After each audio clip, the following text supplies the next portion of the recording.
আসসালামু আলাইকুম এভরিওয়ান, আশা করছি সকলে ভালো আছেন। আমি আজকে আপনাদের সাথে শেয়ার করতে চলেছি ডাল দিয়ে চিংড়ি মাছের বড়া।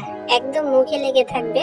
আমি যেভাবে বানাবো সেভাবে যদি আপনারা তৈরি করেন। আর এই চিংড়ি মাছ আর ডালের বড়া বানানো একেবারেই সহজ, একদম ঝটপট তৈরি করে নিতে পারবেন। বিকেলে নাস্তায় কিন্তু আপনারা খুব সুন্দরভাবে রাখতে পারেন এবং বাচ্চাদের টিফিনেও কিন্তু ঝটপট তৈরি করে দিতে পারেন। একদম দুর্দান্ত হয়েছে খেতে। আশা করছি আপনারা বাড়িতে ট্রাই করবেন আর অবশ্যই আমাকে লাইক কমেন্টস করে জানাবেন। তো চলুন দেখে আসি সহজ রেসিপিটি আমি কিভাবে তৈরি করছি।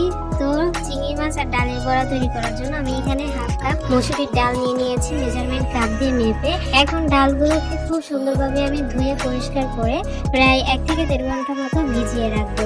তো আমি খুব সুন্দর মতো ডালটাকে ধুয়ে পরিষ্কার করে ভিজিয়ে রেখেছিলাম প্রায় 1.5 ঘন্টা মতো। আর দেখতে পাচ্ছেন ডালটা ফুলে একদম ডাবল হয়ে গেছে। এরকম ভাবে আপনারাও কিন্তু ডালটাকে ভিজিয়ে রাখবেন, তা না হলে কিন্তু হবে না। তারপর দেখতে পাচ্ছেন আমি এখানে কিছু চিংড়ি মাছ নিয়েছি মাঝারি সাইজের। আপনারা চাইলে আরো ছোট এবং বড় সাইজের চিংড়ি মাছও কিন্তু নিতে পারেন। আমি উপরের খোসা মানে মাছের যে খোসাটা আছে সেটা ছাড়িয়ে নিয়েছি।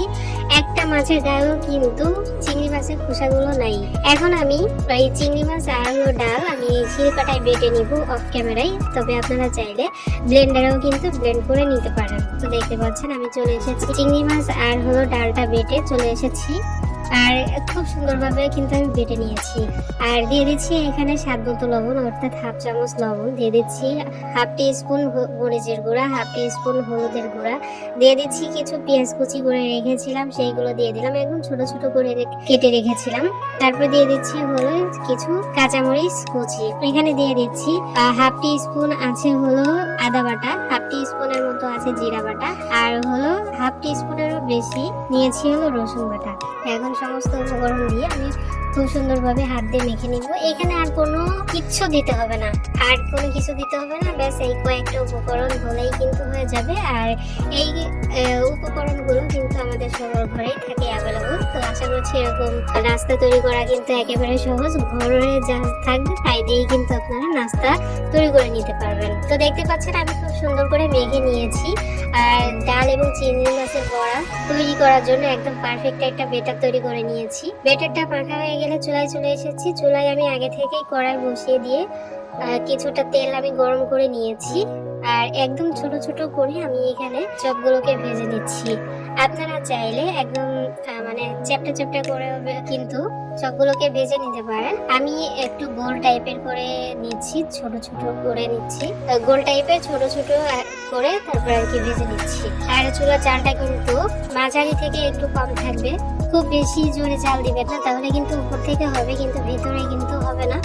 আর যেহেতু ডাল আর চিংড়ি মাছ এই জন্য খুব বেশি মানে একটু জাল হলে কিন্তু বড়াগুলো একদম শক্ত হয়ে যাবে। তো ভেঙে চুরে যাওয়ার কিন্তু কোনো ভয়ই থাকবে না। বড়াগুলো দেওয়ার পর কিছুক্ষণ পর আমি একটু নেড়ে চেড়ে নিব, যাতে সব কাজ চারিদিকে হয়ে যায়, তার জন্য সব দিকে যাতে সুন্দরভাবে হয়ে যায়। তো অনবরত নেড়ে চেড়ে নিয়েছি। আর আমি প্রায় 5 মিনিট মতো কিন্তু এই বড়াগুলোকে ভেজে নিয়েছি অল্প আছে। আর এরকম কালার চলে এলে কিন্তু নামিয়ে নিতে হবে, এর থেকে বেশি ভাজলে কিন্তু হবে না, উপরে পুড়ে যাবে।